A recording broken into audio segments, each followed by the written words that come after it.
All right, today is Friday, January 2nd. I'm Josh King, your host. This is JK Sportsbook, episode 1. Hey, usually we are doing a gambling podcast about the professional sports world. A little different this year. We're going to be blogging daily, and we're going to be bringing on some serious guests in the music world, sports, entertainment. But today I have Jeff Lee, former executive director from a global risk company in the studio joining me in Indianapolis. Jeff, how you doing? I'm great. How are you today, brother? Oh, not bad, man. Thanks for coming in. I always wanted to interview you. I met Jeff up in Lafayette near the University of Purdue. I was working for a company out there, and Jeff came in. And fascinating career. You kind of told me a little bit about what you do, but off the bat, whenever I met you, what were you working on when I first met you? On that project in particular? Yeah, not so much what you were doing. You were talking about some of your high intel stuff. Yeah, absolutely. We have, for several years, my background is special operations law enforcement. And then I stepped out of that. A couple buddies of mine and I, many years ago, started what we thought was just going to be a website and turned into an international magazine called SWAT Digest. And SWAT Digest, we began to do trade shows around the world. We began to private label tactical gear. Then we acquired an international tactical company, so we began to do contracts, operational contracts, training contracts in the private military, private security, private law enforcement world. A lot offshore, mostly with Middle Eastern countries. And as that continued to grow and change and evolve, I began also to do business development. Business brokering, business consulting, because in that whole world, you're interacting with different people, all different types of intelligence individuals, military individuals, and lots of business intertwined into all of that. And that kind of evolved through all of those things. Unfortunately, about 4 years ago, one of my partners in those endeavors was ambushed and shot and killed. But we continue on. We still have, it's the International Tactical Officers Training Association. It's still up and going strong. We have a global risk company, which is essentially a private intelligence company. And then I still do the business consulting, land consulting, those types of things as well. Sorry to hear about your partner.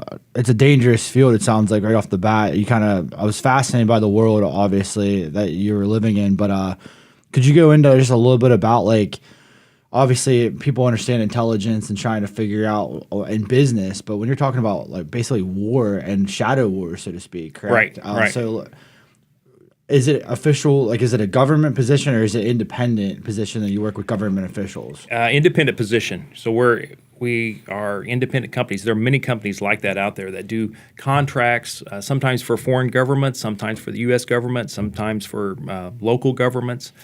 Doing a little bit of everything. Sometimes it's training their military. Sometimes it's training their law enforcement officers. Sometimes it's an operational contract. For a lot of governments, it's cheaper than, instead of expanding your military or expanding your agency, it's cheaper to just have a contract and you issue it to a contractor to go and do those types of services. The same way with training. With training, it's very, very difficult to stay up to date, cutting edge when certain kinds of tactics, whether it's in corrections or law enforcement or military. And so it's easier and oftentimes it's more effective to utilize existing companies that are pulling from the very best of the best constantly as contractors. Now, you said you work for foreign governments and that. What's the line? If you're helping out a foreign country, technically would that be? Yeah, that's a great question. As a U.S. company, there are some very, very strict guidelines from the U.S. State Department. U.S. State Department, U.S. Department of Defense, there is a law called ITAR, which essentially controls and regulates the type of technology and education that can leave the United States.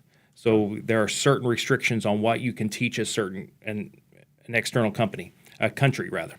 Also, one of the big, as you can well imagine, one of the big tipping points as far as is this good or bad, is this going to be received well by the U.S. government or not that we are doing this, is who is the country. Obviously, it can't be a country that is a known enemy of the United States or a country rather that has a strain in diplomatic relations with the United States.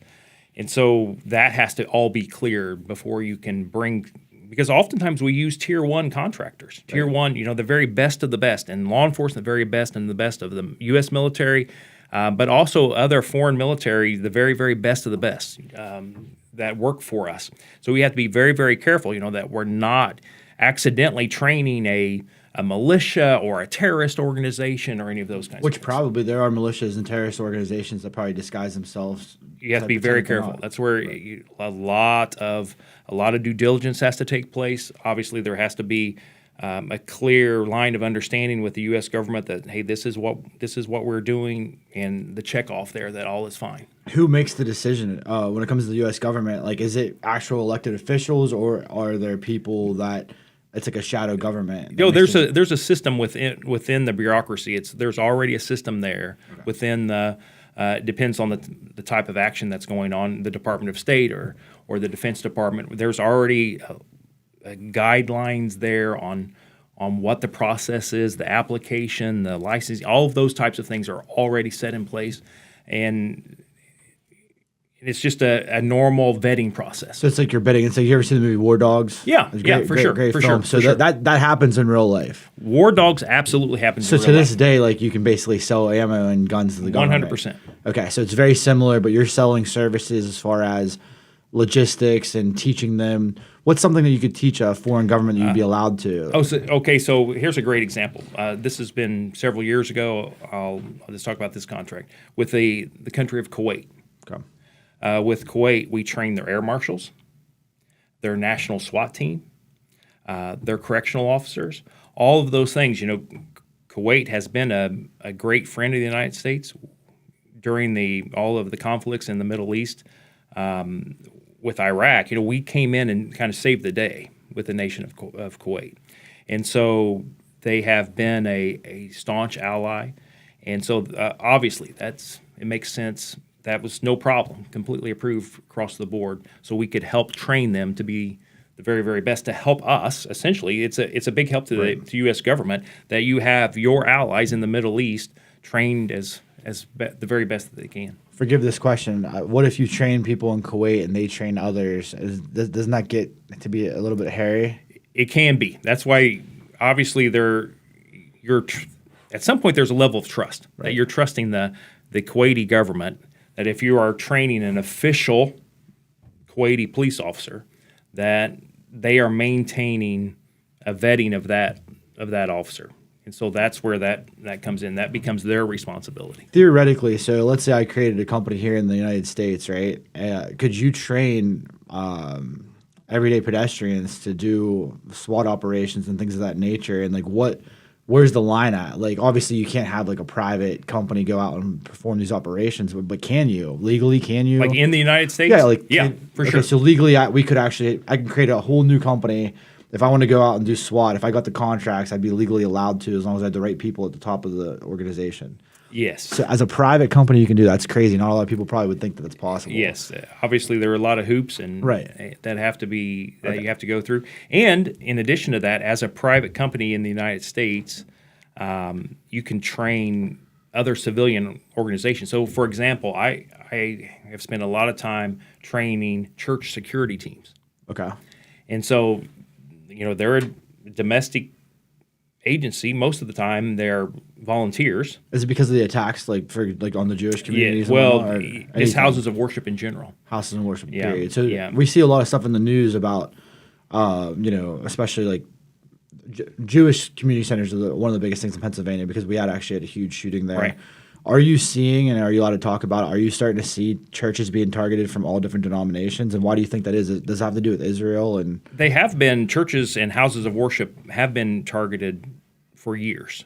Why do you think that is? It's a combination of lots of things. Sometimes the church itself is not the actual target. Sometimes it is, oftentimes there are situations, for example, if there's a domestic dispute that shows up inside a house of worship.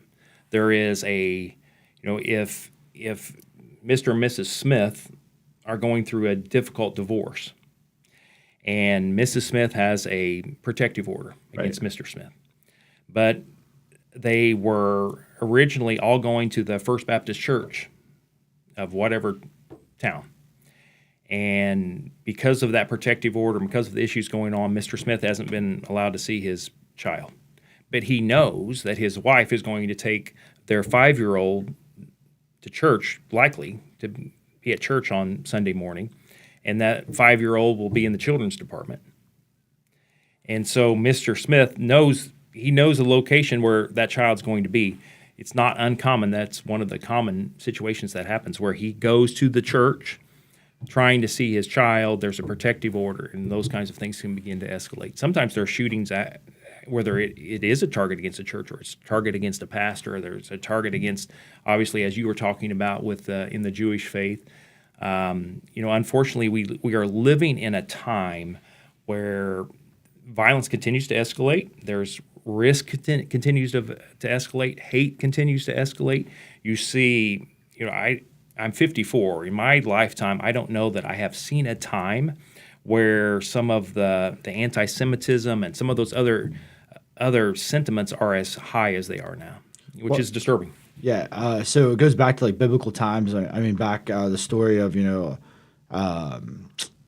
goes back to like the resurrection of Jesus Christ, and that's a turning point. You've studied a lot of different religions. You've had to, because you have to understand what you're fighting against, correct? So, right. And in addition to that, I pastored a church, a couple different churches for almost 30 years. Interesting. So, okay, we haven't really had this discussion, but it's my interpretation, something I've been wrestling with as a human being, is that, okay, the resurrection of Jesus Christ, right?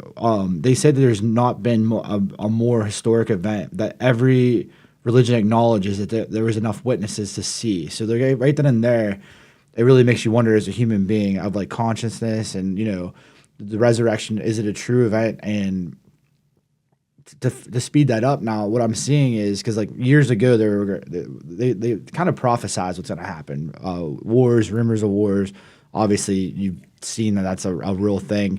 Is this a spiritual warfare, or is this just actually what happens when human beings live a certain way, and money, and is it just is it a shadow war, or is it a holy war, would you say, collectively, what's going on in the country and the world? Now, this is my opinion. Yeah. But from my background of faith, I truly believe, all evil that we see in the world stems from an original sin that took place in a real place called the Garden of Eden. And out of that original sin came all that began to be. We see in the book of Genesis, in the Bible, in the book of Genesis, the first murder happens relatively soon. Where Cain kills his own brother, Abel. Right. That's correct. And then you fast forward through that time, but you're exactly right. What the scripture you were talking about, the prophecy you're talking about, is out of the gospel according to Matthew chapter 24, where Christ said, look, this is how you will know. You're not going to know the exact day or time, but you understand that as a fig tree is beginning to blossom, you know that, hey, this is the normal season, that it's not going to be long before there are going to be figs there. It's the same way, that when you see these events begin to take place in the world, you will know there's an indication that things are progressing.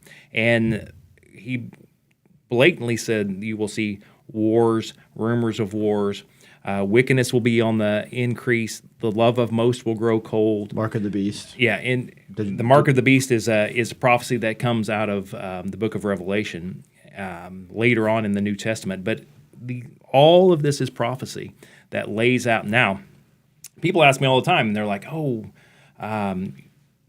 asking for my Christian perspective, my Christian viewpoint.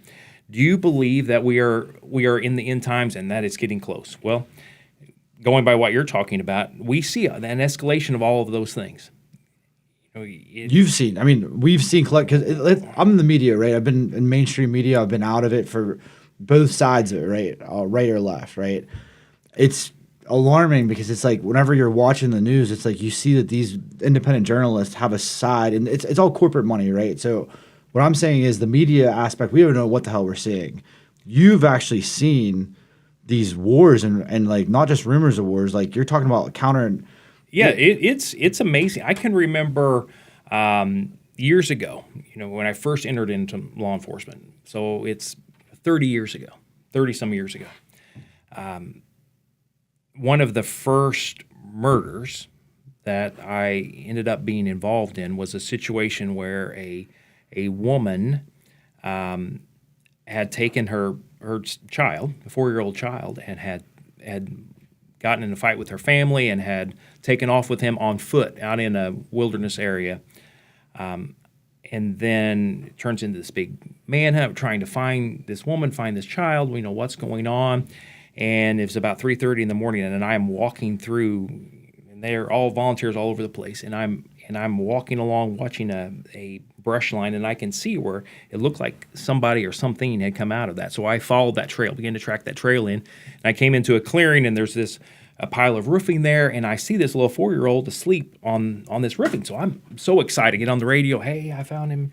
And when I run over to him and I get down to pick him up, I realize that he's dead, and that his own mother had drowned him. And so to right off the bat, early on in my career, like, there is true evil out there. That there are horrific situations that are true in this world. And now we fast forward to the point now where on the media, as you're talking about the media, it's not uncommon for there to be a mass shooting. It's not uncommon for there to be a serial killer.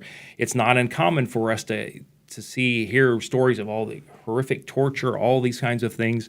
We see, obviously, with the advancement of communication, we have a better awareness of everything that's going on. But across the world, we see people being beheaded. We see people being burned to death. We see horrific things. Do you think that this is monkey see, monkey do, because of the opportunity for some people that don't have high self-esteem to? Do you think there's like a romance in trying to be a killer, or has this just been going on and we just didn't know because we didn't have the technology or the video access? There has always been, but it continues to escalate. Now, if the question is it copycatting? I would say no. Malcolm Gladwell wrote a fantastic book called The Tipping Point, kind of about social epidemics, and he addresses a lot of those things. And for him, it's not, and he brings out psychologically, it's not a copycat, like where oftentimes the media will say, there was this school shooting, and now this school shooting was very much like that. They're copying it.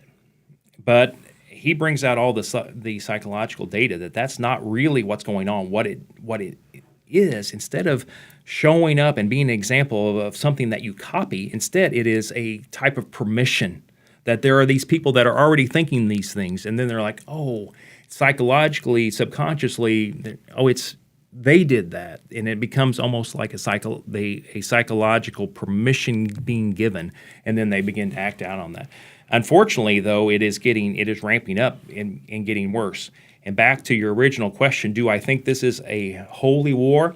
I think more and more people are beginning to believe and understand that there is a clear line of demarcation between what I would call the kingdom of light and the kingdom of darkness. And you see, it's interesting, you see these mainstream podcasters that have a lot of attention that are just straight shooters, just asking honest questions, like Joe Rogan or Sean Ryan, people like that are coming to faith by just sitting down having these kinds of conversations, because they are beginning to realize, just asking honest questions, there is something beyond just normal human behavior. There's something deeper.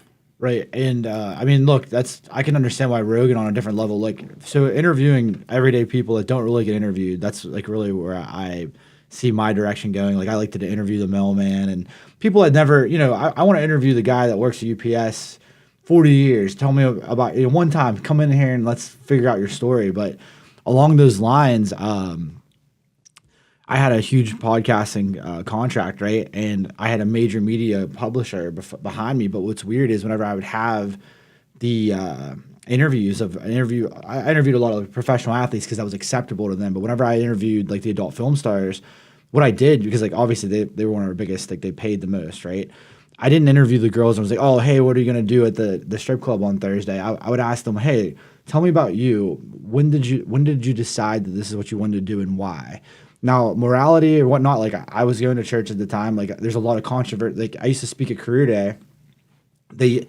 I had the most kids in my class, right? They yanked me off the list the following year because I interviewed adult film stars. But what I told them, I said, hey, look, if these kids really want to be a journalist, like you can't have morals and values get in the way of asking the question, right? Just because I might not, I don't think I want my daughter to be a stripper, but at that point, if that girl, like, what's her story? Like, why did she feel the need that she had to do this? Was it attention? Did she have issues? And oftentimes some of these girls didn't. Some of these girls just saw the opportunity, which they needed the money. But what I'm getting at is it was so surreal.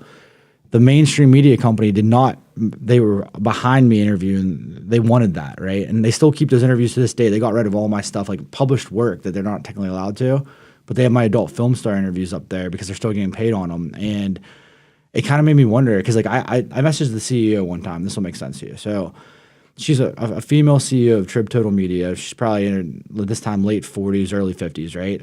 Now, in Pittsburgh, here's what happened. The biggest newspaper was the Pittsburgh Post-Gazette. And this guy, Richard Mellon Scaife, right? You've heard of this family, right? He's in a bitter war with his ex-wife, so he creates this newspaper, right? And he just publishes his conservative ideas, and he starts printing it in Westmoreland County, and then it goes to Pittsburgh. Then he starts just printing the paper out, millions of dollars, just putting his views, and actually has a real newspaper, right? So you're covering local stuff. Brilliant. $400 million probably to this newspaper. The guy dies in 2014. 2 years later, the newspaper comes to an end. All the people are on staff, all the newspaper, like editors, writers, right? You would still know that there's still money there, but then once they stop getting the paycheck, they stop following the money.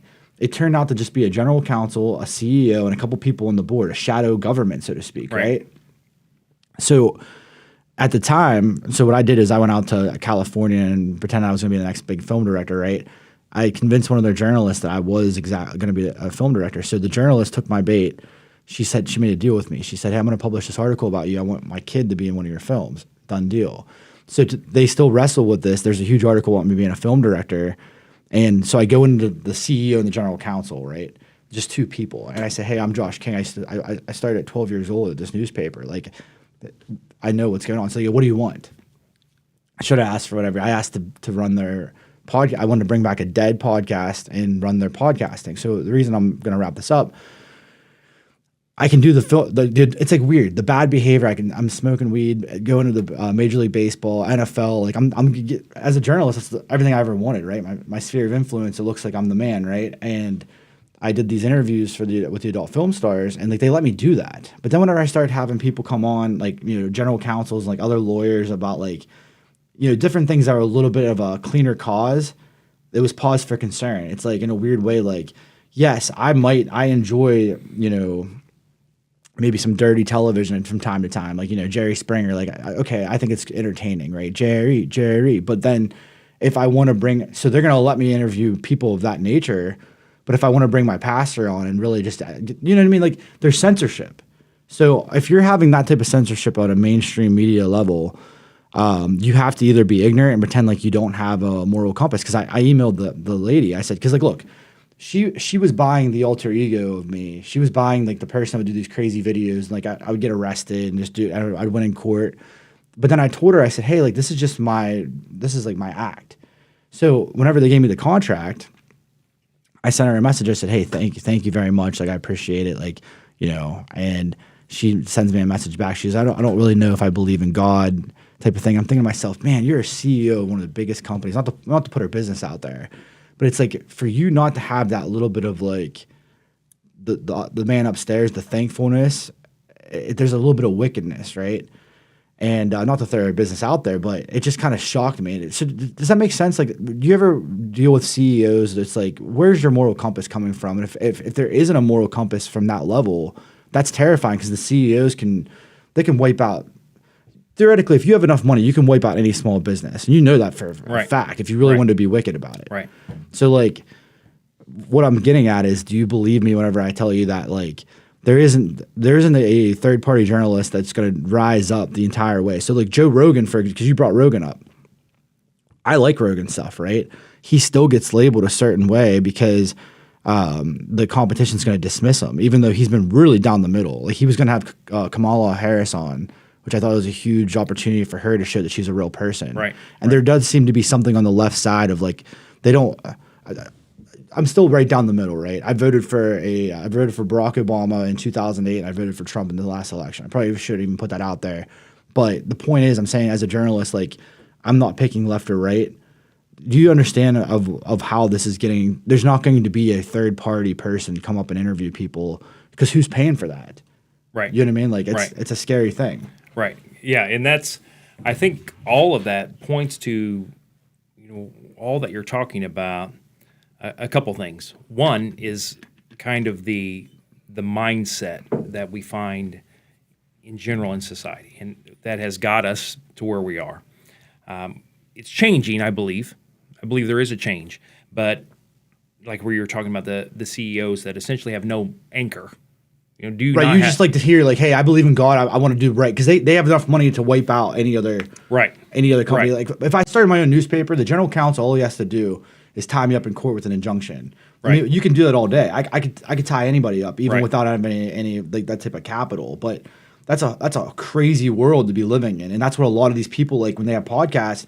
So like we're under the banner of JK Sportsbook, right? But we're not talking about sports. But what's funny is the algorithm and things of that nature. They're gonna see that and they're like, oh, it's sports, it's gambling, it's gonna feed into the system, right? I can't really have an independent podcast that's gonna take off. Now it's just gonna stop. It's in order to make the money, you have to play the game.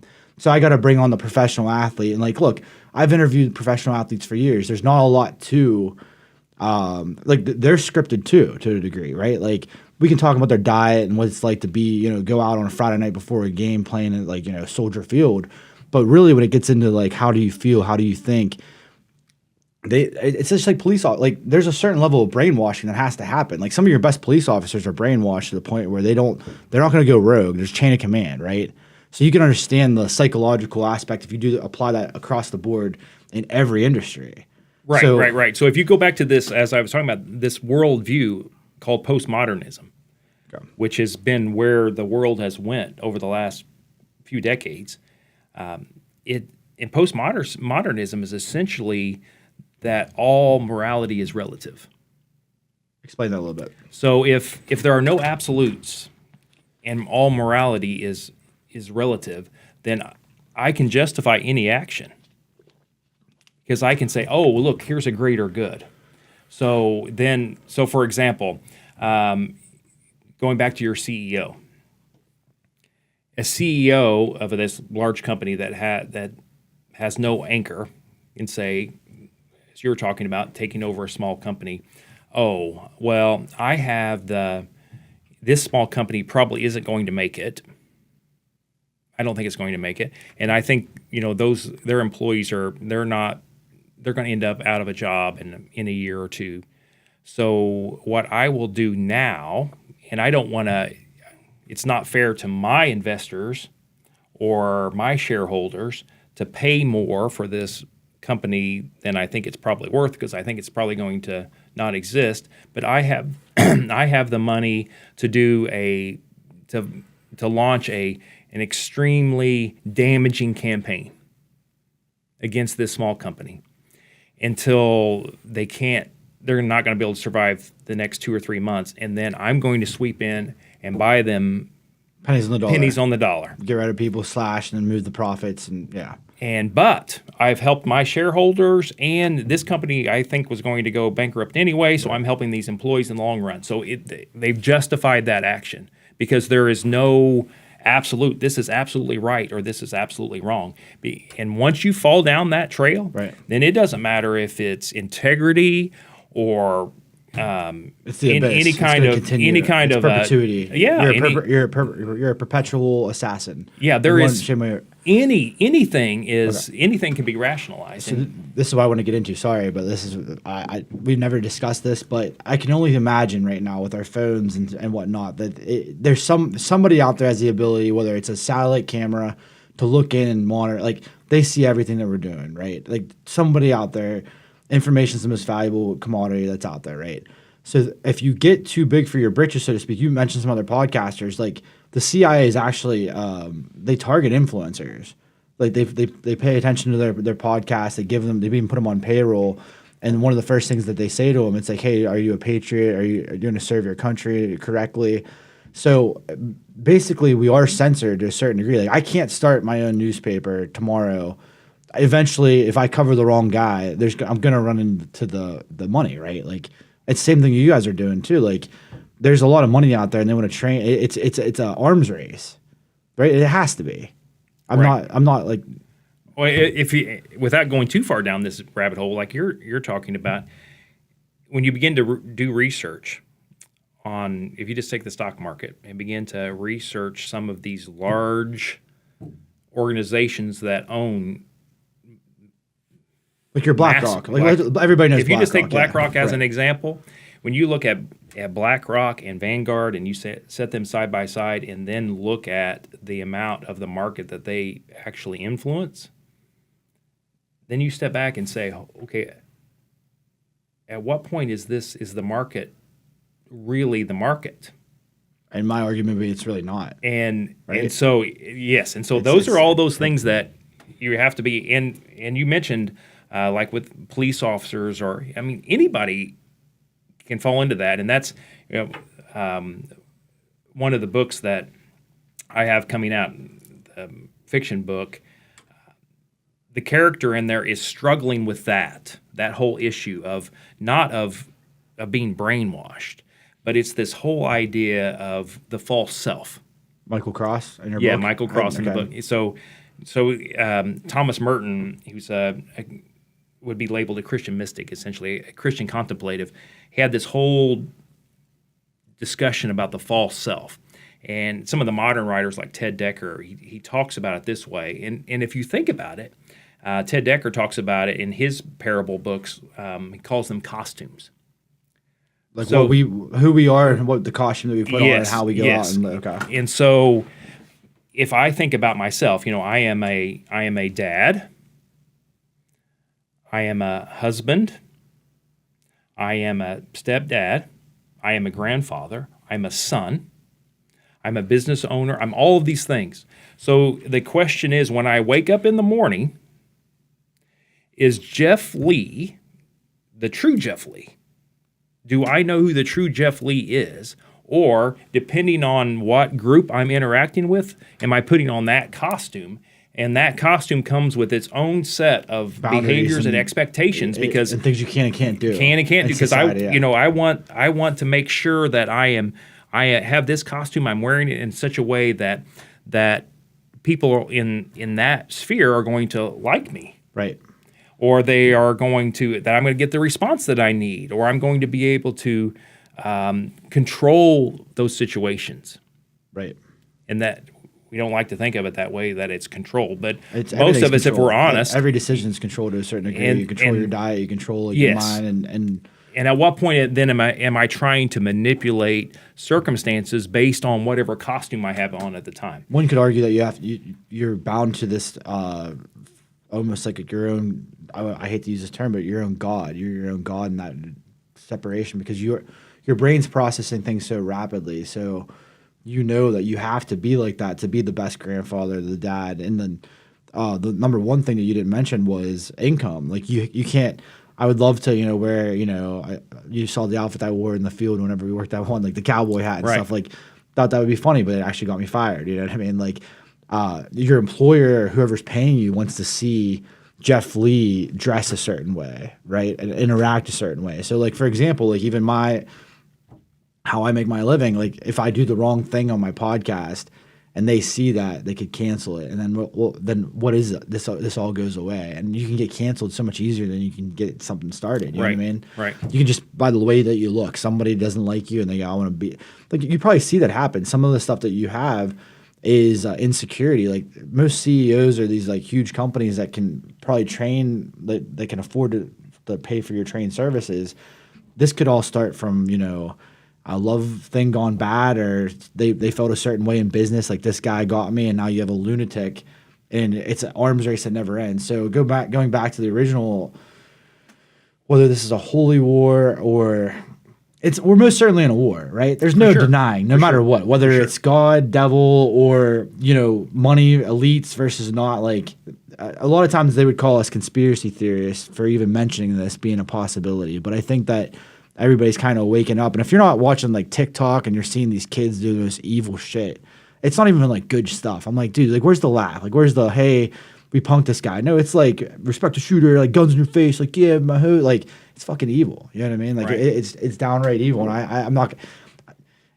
you want to be cool. You want to be like, oh yeah, it's cool, it's hip. It's like, yeah, but it's really not. It's just trash. It really and truly is. So on the bigger scale, you're not going to see, 10 years from now, I don't think you're going to have independent people interviewing a independent Jeff. Like, how many times do you get, I'm sure you get asked to do interviews, but there's some type of control. They say, hey, Jeff, we want to interview you about this one thing that you do. Stay on course. You don't really get a platform to come in and just wing it. Right. And they're taking those away from all of us. You know what I mean? And then eventually, so two things happen. Somebody watches our stuff and they want to fund us, right? They liked what we did today, but are you going to like what I do tomorrow? And like, that's a perpetuity question. That's not even, it's just fucking insanity, right? And I'm sorry for the F word, but like, it's a real conundrum that we have to live in this country. And in 2026, I think finally it's like, okay, we can either pretend and do a typical show like, hey, Jeff, tell us about, because you have a fascinating career. So like what I really wanted as we wrap up the interview is just some of the things that you can't talk about. That's why I didn't want to like press you out, because I want to bring you on in the future like regularly. Sure. But tell the audience maybe what's something that in your career in law enforcement that if they knew, they would look at law enforcement differently.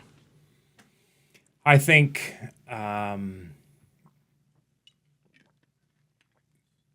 that's a great question, that they would look at law enforcement. I think everybody has an expectation, and I sit on a police foundation board too. I sit on the board of a police foundation. Everybody has in their mind an idea of what a policeman is or what a policeman does. Unfortunately, because of some of the horrific situations like the George Floyd and some of these other situations that have happened, there is this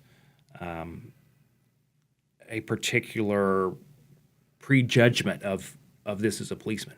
In fact, right after the George Floyd incident, a couple months later, at our church, there was a pastor from Harlem that spoke there. Great guy, great.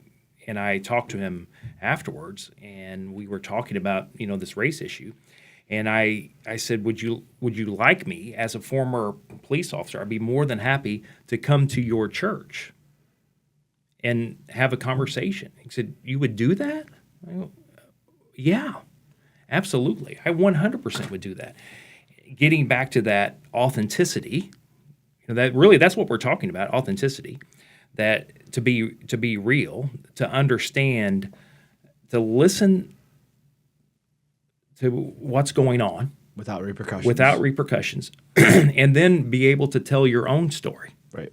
Now so this is what it comes down to. Like I can tell you, Josh, when it comes to faith, I can tell you, Josh, this is what the Bible says. This is what's truth. All of those things. And you can choose to believe it or not. I can say, the Bible says that God still moves supernaturally. The Bible says, and that to be your opinion, whether you believe it or not. But the other side of that, though, I can instead tell you my story. Right. Let me tell you the story about when my children were in a van hit by a train and should have died, and now are alive and well, and there's no natural explanation for that. So that's my story. You can't argue with my story, because it's my story. It is a true story. It is my story.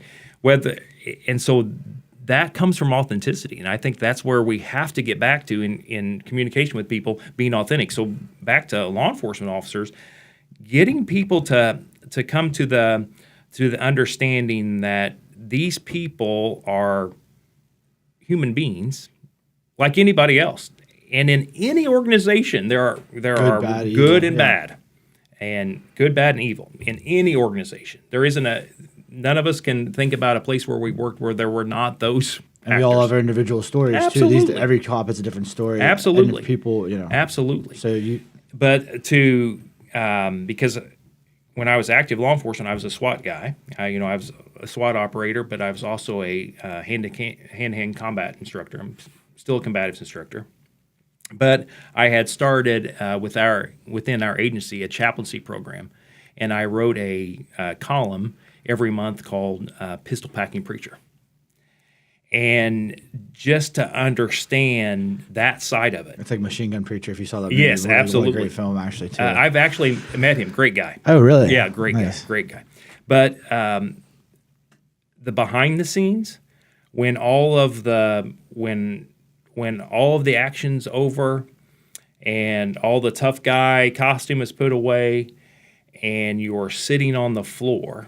I can remember in some situations, one situation in particular, I was sitting on the floor in my kitchen after a particularly horrible shift, with my head down, and I began to weep because of the horror of it. And at the end of the day, it's like any professional like that. That's a first line. There is an expectation. You have to go and do what you have to do.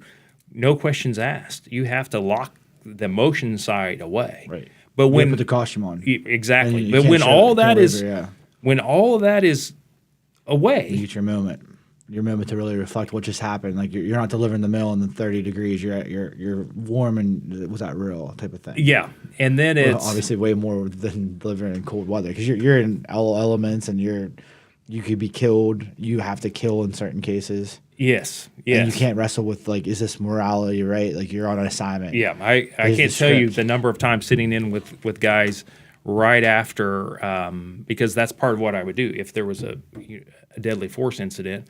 Right after a shooting, after their initial statement, I would be the next one that they would spend time with. Right. Because here is a guy or a gal that when all this initial is over, this man's going to go home and wrestle with the fact that, is my wife going to be okay to lay in the bed with a killer? Right. Yeah, whether it's justified or not. Right. And does he tell his wife? I mean, some people have to have the secret, like, hey, can't tell her. I mean, you can't tell anybody.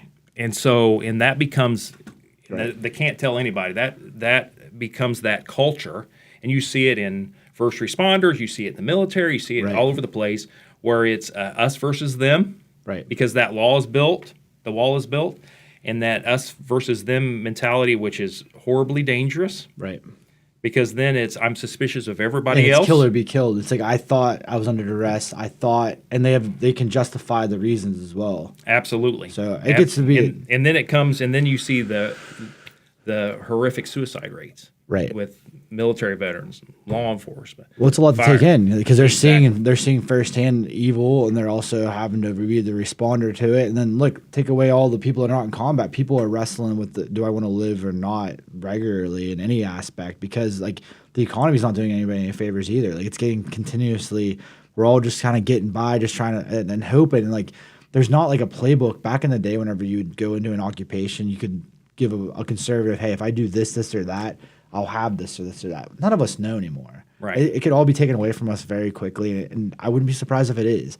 And that's not to be the dooms and glooms. I appreciate you coming on. Where can people find your book, and when does it come out? I'll be sending all the information. Everything's coming out in this first quarter. Okay. It's an entire Warrior Monk publication ecosystem.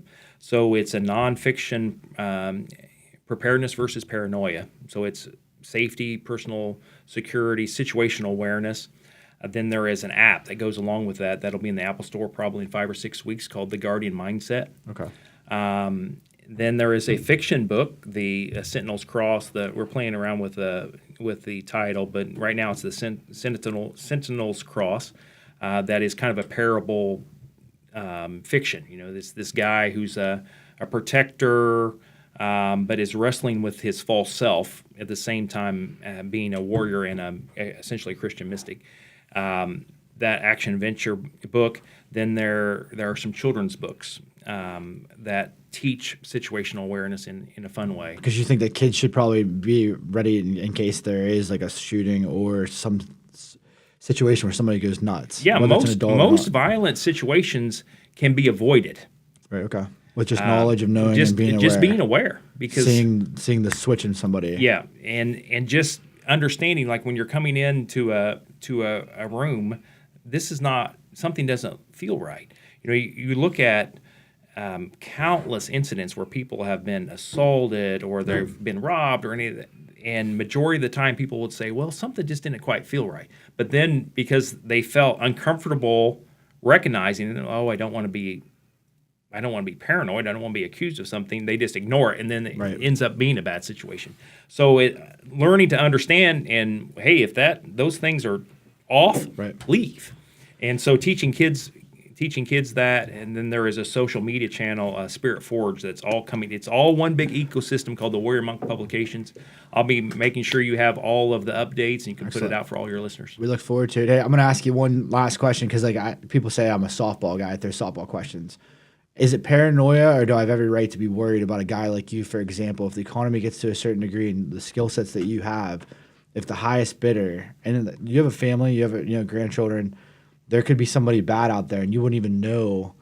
Like, how do you wrestle with that when you take a contract? And, like, am I correct? Like, somebody bad could hire you and you wouldn't even know it, and nobody could blame you for fulfilling that. Well, that comes back to the heart of it.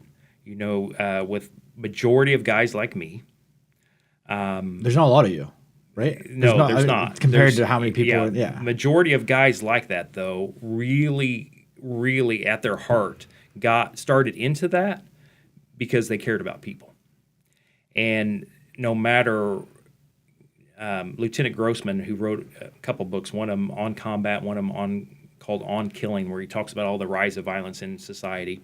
And he talks about wolves and sheep, that most people walk around as sheep, totally oblivious. Right. But the reality of it is there are real wolves. There's real evil in the world. Right. But then that there are certain people that are called as sheepdogs. So once a sheepdog, always a sheepdog.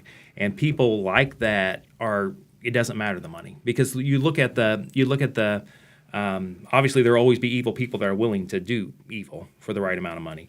But if you look at the number of people in our military, our special operations units, those people aren't making good money at all. So they're actually good. They're doing it for the greater good. They're doing it for the greater good, and that doesn't leave. Those people, they have the same heart. And so obviously then it becomes their responsibility. If you have companies like ours, our responsibility is to do our due diligence on our customers, our clients, to make sure, in which we are very, very thorough. Is our military good? Yes, absolutely. Are the people at the high up in the military, do they really care about us as citizens? I truly believe they really do. Obviously, there are always bad apples at certain levels, and we could argue all. But the elite, the top elite decision makers, they're men of caliber. They're men that we could have really, our forefathers would be proud still. And how did they get to that point? Because with corruption, like, if anybody's going to get corrupt, wouldn't it be the people at the top? And are they trained?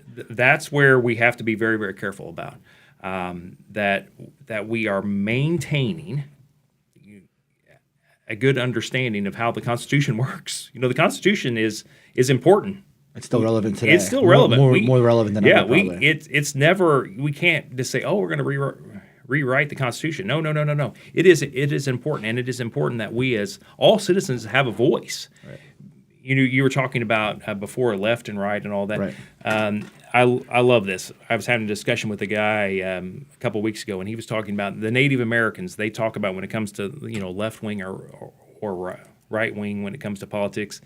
Their philosophy is this, and I love this: left wing or right wing, they're both wings of the same bird. Okay. And so, being mindful of that, then we have to be careful that we are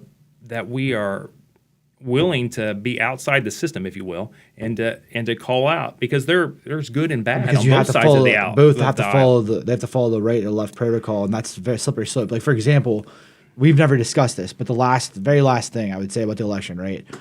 Because you're coming from you pay attention to it probably differently, but from a media perspective, I thought that all the Democrats had to do was put RFK on the ticket. RFK makes a huge difference, and then he takes some of Trump's supporters, but they would not put RFK, which is crazy because he's a Kennedy.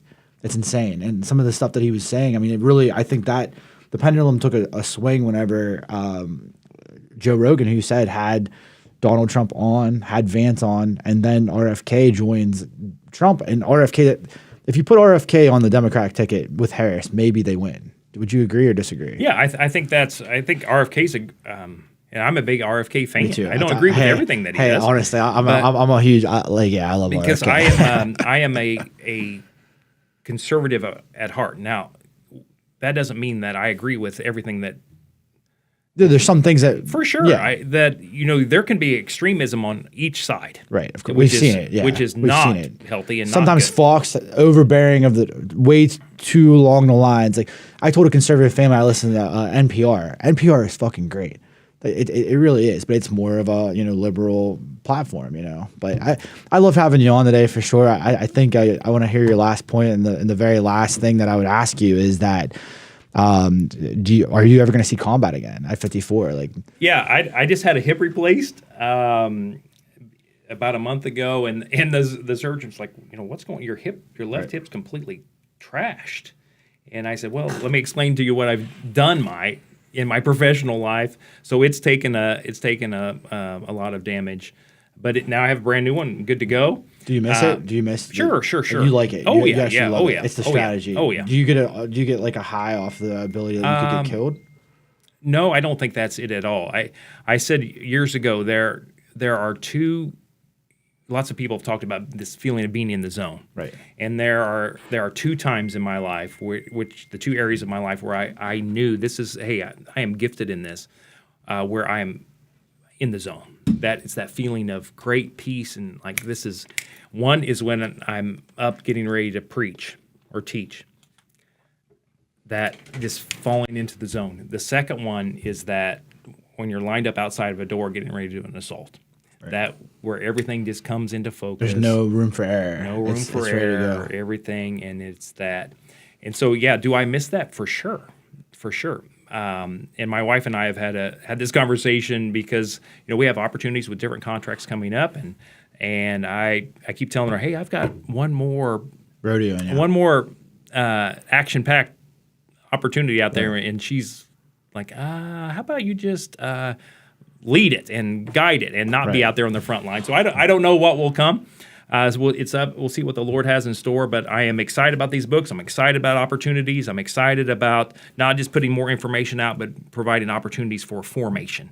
Not just information, but formation. Let's get back to this authenticity. Let's get back to an understanding of faith, like you were talking about, to have an anchor in our society again. Excellent. Hey, next time you come on, let's talk about your career a little more in depth. Thank you. Hey, thank you, Josh. It's certainly a pleasure. All right, take care, Jeff. Thank you. That's Jeff Lee. You can find his book. We will put a link on the website, jksportsbook.com. Thanks for everybody tuning in.